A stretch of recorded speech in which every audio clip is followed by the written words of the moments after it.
Welcome back, everyone, to another episode of BBP News. I'm Nicholas Rod. Chris Baker is here with me, and we're here on this Monday morning for another round of news. Chris, before we get into anything, though, start us off as we always do. Give us the weather, would you?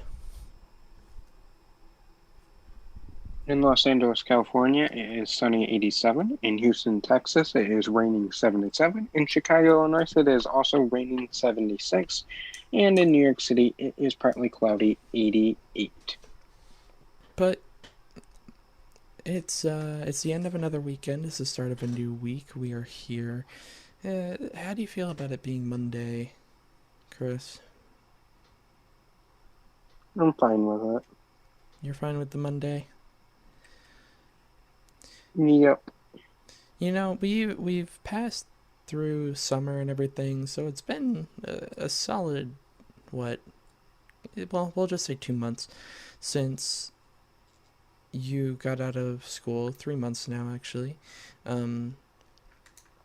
since classes ended thereabout, and yet I'm still used to you hating Mondays. I don't know why. It's been forever. It's been months since then, but oh well. Well, Nick, you're in school, so haha.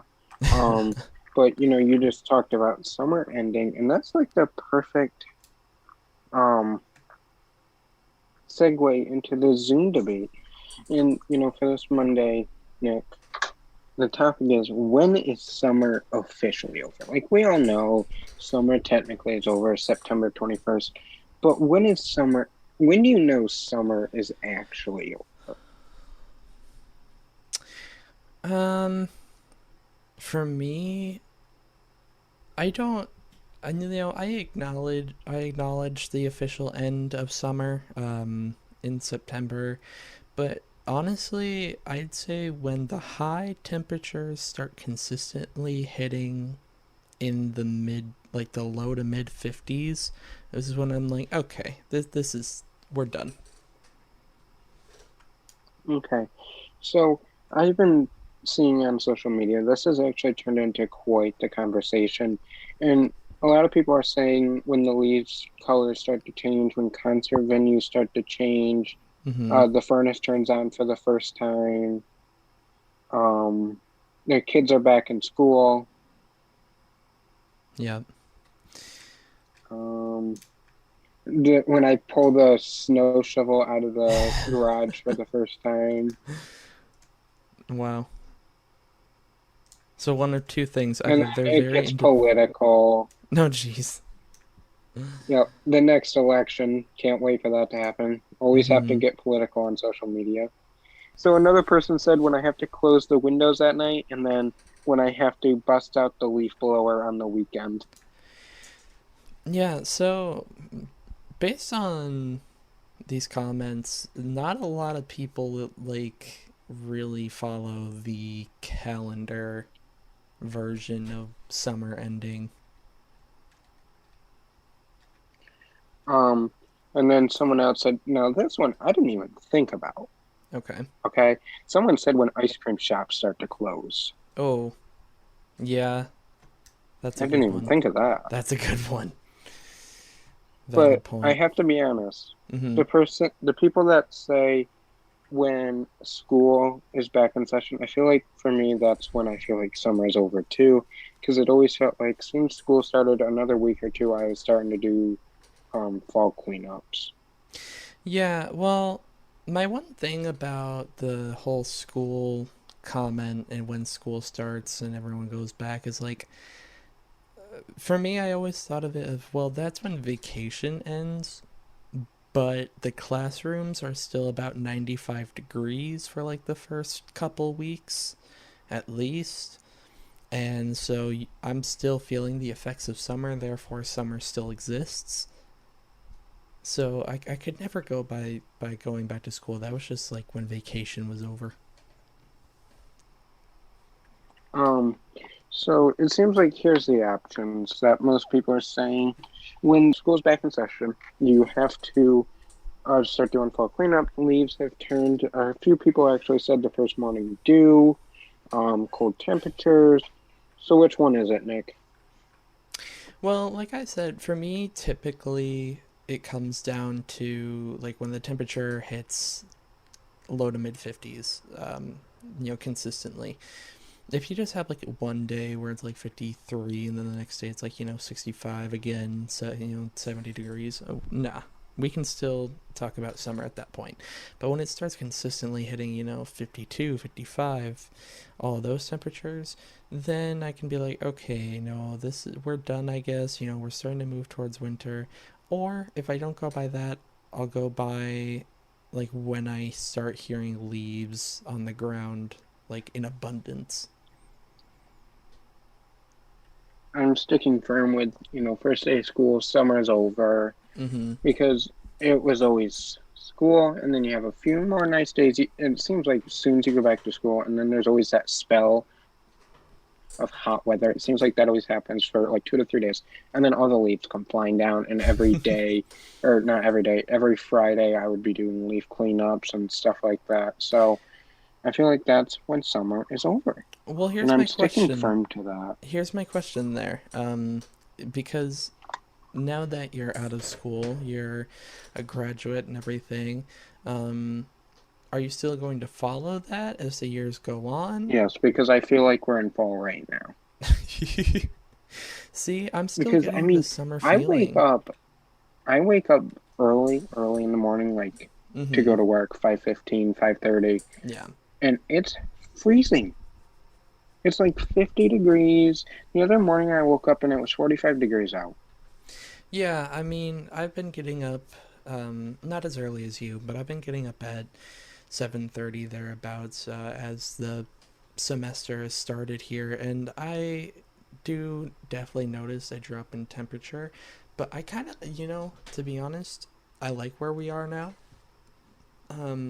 It definitely makes sleeping comfortable, but no, like the temperatures are starting to drop a little bit. You can feel it, and that's why I like going by temperatures, but I don't really worry about the morning temperature too much. It's where we get like by midday. And, a lot of people also had this debate on social media because it's intertwined. The best season of the year. And honestly, I can't tell you. I like, Mm, I would say, honestly, my least favorite season is spring. spring. Spring is just such a blah. I don't Like, know. I there's all the snow, leaves, and then there's just so much work to do in the yard and all that. And then summer comes, you relax, do a little bit, and then fall comes. Fall's nice, there's good food that comes out. mm-hmm. Temperatures aren't bad. Fall cleanups, things like that. And then winter comes. See, I like spring because like the first half of spring can be pretty rough because it can still be pretty cold, especially where we are. Here in New York, it can still be pretty cold, and there can still be some snow across the ground, or eventually it'll just turn into sludge for a while. um, but then the second half of spring, it feels so refreshing because you're coming out of those freezing temperatures. You're starting to hear some more birds in the trees. It feels warmer, and it's just a lot more energizing, and it makes me want to wake up.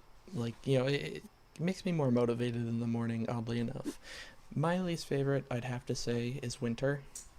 I like, um, you know, there are some aspects to winter that I like. I like the holidays that come around because I feel like it's a Yes. very family oriented time.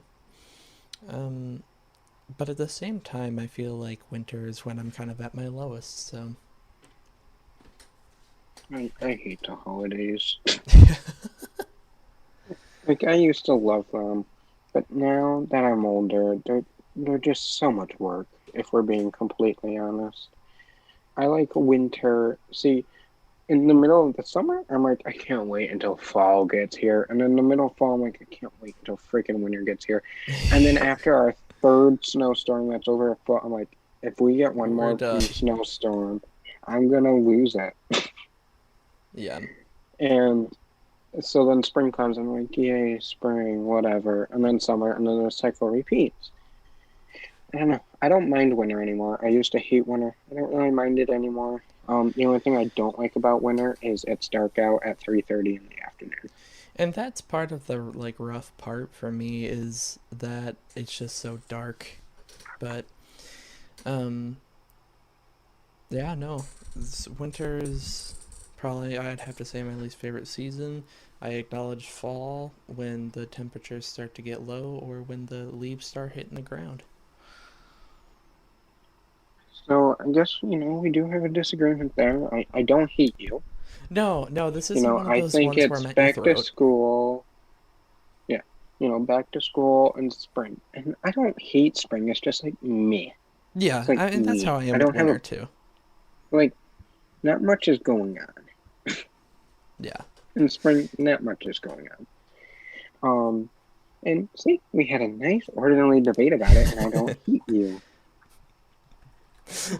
But that is where we stand on it. I would be curious to know where everyone else stands on that situation. Let us know on Twitter when your favorite season is and when when back to fall is. But until we talk to you on Twitter, let's get into our COVID-19 update. Nationwide hospitalizations are dropping down to roughly 13%, and same with the test positively down 5%. But the death toll hit 1,600, the highest since February of this year. The CDC says those who are unvaccinated are 11 times more likely to get the virus than those who are vaccinated. A Florida court reinstated an order from the governor saying masks are banned for now. Many indoor venues in Hollywood will start requiring vaccination starting next month in order to enter shops. As I'm sure you are all aware by now, more vaccine mandates by oh, are coming for federal employees, but also educators and some healthcare workers. This is all part of what President Biden has announced in his executive order Thursday. Thursday, President Biden said all federal employees and those working under the executive branch jurisdiction must get the COVID-19 vaccine. There will be no longer any option for regularly testing. This vaccine mandate will also be extended to employees who are contractors that do work for the federal government. They all have 75 days to get vaccinated or possibly be fired. There will be limited exemptions for those who claim medical exemptions or religious exemptions. Your employer needs to offer these exemptions, but they are under any obligation to grant them to you if those exemptions cause undue hardship or cost to the company. The president also announced the Labor Department will draft a new rule that will require all businesses with more than 100 employees to ensure their workers are vaccinated or tested once a week.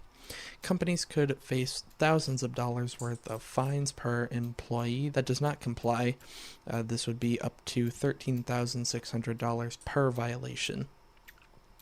The new rule will also require that employers give their employees paid time off to get vaccinated. If they don't, employers could be fined up to $14,000 per violation. The fact is, many large companies in the country already are requiring some sort of vaccination requirement to be employed by them, and it is totally legal and has been for decades. Whether the labor emergency rule that the president announced Thursday will face legal challenges, many Republicans have already promised that they were going to sue, calling it unconstitutional. When it comes to the education sector, the president will require 300,000 educators in the federal Head Start program to be vaccinated. As for healthcare, the president says that the 17 million healthcare workers at facilities that receive funds from Medicare or Medicaid must be fully vaccinated, which now expands to hospitals, home care facilities, and dialysis centers across the country. The Labor Department is working on that emergency temporary standard rule, and that will be coming in the next few weeks. There has been lots of questioning circling all around the country the last few days about the president's new executive order President Biden signed that we just explained. What a lot of people seem to be missing is that the rules are not out yet, and it will come from the Labor Department and from OSHA. When we see those rules in the language, we will be able to understand what is going on more clearly. What we do know is your company must give you paid time off to get the vaccine, and if you don't comply, could be fined severely. Of course, there will be lawsuits over this executive order, and the fact is, your employer, state government, and schools, just to name a few, have the right to mandate vaccine as a term of employment. This has been legal according to the Supreme Court since the early 1900s, and more recently, federal judges across the country and even Supreme Court Justice Amy Coney Barrett continue to uphold the vaccine mandates. So even though you might receive a legal, religious, and medical exemption, and those are being offered, you're not always going to get that exemption. This really is up to your employer, and if granting you that exemption causes undue hardship or cost to them, you might not get it, and that is perfectly legal. We have also been seeing people saying that OSHA will protect you. That is not true, and anyone that says otherwise is lying to you. OSHA has a clear stance on vaccine mandates. On August 13th, OSHA updated its guidance and released its Protecting Workers Against COVID-19 document. Aside from mandating safe working conditions by implementing lots of COVID-19 mitigation strategies, OSHA encourages employers to issue vaccine mandates. Of course, that guidance will be updated based on what the president said Thursday. When it comes to what happens when your employer mandates the vaccine and for some reason you have some sort of negative reaction, OSHA says in their frequently asked section of COVID-19, OSHA will not enforce 29 CFR 1904's recording requirement that requires any employer to record worker side effects from COVID-19 vaccination at least through May 2022. We will reevaluate the agency's position at that time to determine the best course of action moving forward, end quote. Moving forward a little bit, still sticking with the COVID-19 as a subject, we have some news about travel and masking. If you use a plane, train, or any other public transportation, you are required to wear a mask, and if you fail to do so, you could be fined heavily by the TSA. The TSA just announced starting last Friday, mask violations will be increased from $500 to $1,000 for your first offense. For your second offense, it will increase from $1,000 to $3,000, and this all includes commercial aircrafts, passenger railroads, intercity bus services, and other types of public transportation. Keep in mind, these are civil penalties from the TSA, not the federal government from the FAA. That could also be added on these, could be applied on planes as well. We have seen the FAA fines before in the tens of thousands of dollars as well. Plus, you also risk a possible federal criminal penalty for interfering with flight crews. There will be new signage at airports about these increased fines starting very soon. The TSA mask mandate, of course, has been extended to January 18th and could be possibly extended past then.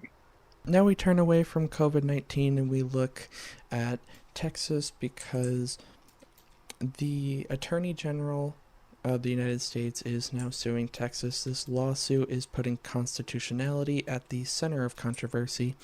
The law, known as SB 8, bans abortion after 6 weeks, has no exceptions for rape, abuse, or incest victims. Doctors, staff, or drivers can be sued for helping. The 6-week deadline is before most women even know that they are pregnant.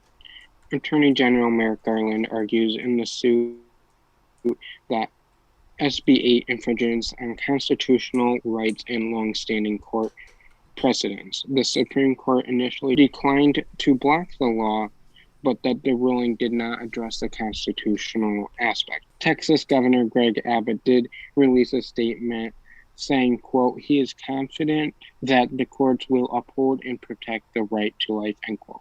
Legal experts say the Supreme Court will ultimately have to take up a case similar to this one, and some justices have already acknowledged this.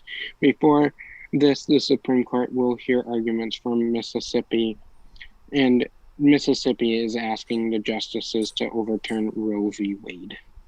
Now, a little talk about 9/11, as that did pass over the weekend. This week, the case against the 5 men who are accused of aiding the 9/11 hijackers moved forward. This happened at a federal military base in Cuba. Military prosecutors say they are committed to a fair and just outcome in this trial. But after over a decade of legal arguments over evidence, allegations of defendants being tortured in CIA custody, there is still no trial date. To celebrate the 20th anniversary, there was a ceremony held not far from the courthouse that was custom built for their trial. Nearly 800 prisoners have passed through, 39 remain, and 5 of them are being accused of aiding in the hijacking. They are being charged with consider act to commit acts of terrorism, hijacking, and intentional murdering of civilians. In their first court appearance since the pandemic, the men seemed older and thinner, and in the gallery there were a handful of 9/11 family members. The 9/11 trial will also look at who helped them move around freely in the US. So, this is something that, we don't usually do, but I think it's time for me to give my opinions about something. And, everything that we have talked about today is controversial in one way or another, and everyone has strong opinions on it, and that's okay. You have the power as an American to do something about it. Some personal advice: instead of bitching about it on Facebook, Twitter, or even at news reporters, you need to understand none of those are lawmakers, are making laws, or nor are they federal judges ruling on federal cases. If you want change, you can do something about it. You can call your lawmaker, change your job, vote differently next time. If you don't know who your representative or senator is, you're in luck, because Nick is going to tell you how you can find them and how you can get a hold of their contact information. Alright, so if you want to contact your House representatives, you can go to house.gov and then navigate to where it says find your representative. You will then enter your zip code, and then it will show your representative's name, photo, email, phone number, and how you can write a letter to them. The same applies for your senators. Go to senate.gov. Again, find your senator. And then you select your state. It'll show their name, their photo, their email, their phone number, and how you can write to them. Nick, I think that's very important for people to understand that they have the opportunity to get in contact with their elected officials, because not many people are, believe it or not, are actually aware of that. So I thought that was important to bring that up. It's something that I feel people, I agree that people need to be aware of this, because a lot of people, it's like you said, they're kind of unaware. They don't, ever, for one reason or another, find this out. So they feel like they don't have any power to change anything or to get in contact with the people that represent them. But now you know it is possible. And So thank you, Nick. of course, of course. Getting into rapid news, Moderna has said they are working on to make a booster shot and flu shot all into one shot. For more information, check my article available Tuesday. So on Friday, we talked about the 9/11 declassified reports that would be coming out.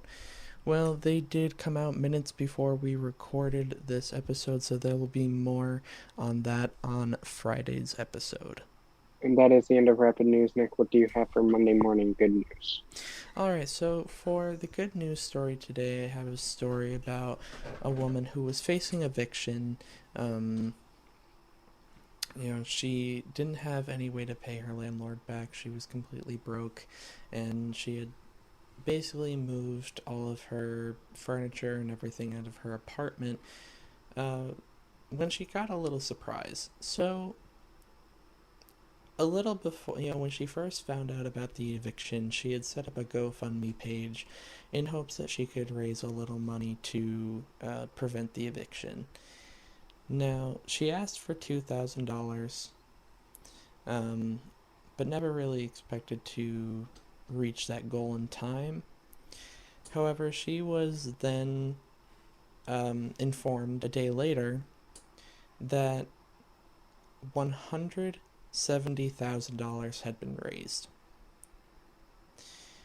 And beyond that, about a week later, over $200,000 had been raised for her.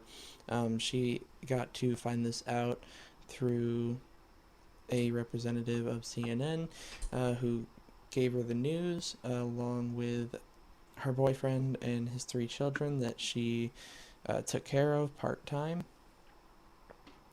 And so she went from having nothing and being on the verge of eviction to having over $200,000 raised from her for her, and now she's in talks with GoFundMe to acquire those funds and to make sure that she does not get evicted from her place. $200,000. She might as well just buy the place. I This story is crazy to me, because you're in that situation, you're desperate, you're looking for any answer, any way to solve the problem. You turn to GoFundMe in hopes that you might be able to raise just enough to get by for the time being, just to avoid your eviction. In 24 hours, to have, and you ended up getting over 170,000 instead. I don't know about you, but I don't have words for that. It just shows people coming together. It does, and these hardships are everywhere, and my hope is that with a story like this, um, it might inspire some people to pass that along, to continue helping others, and um, I know if I was in that situation, I'd just be. It would feel so surreal. It'd be like a dream. Um, any chance to help out someone like that too is just would be remarkable, I feel.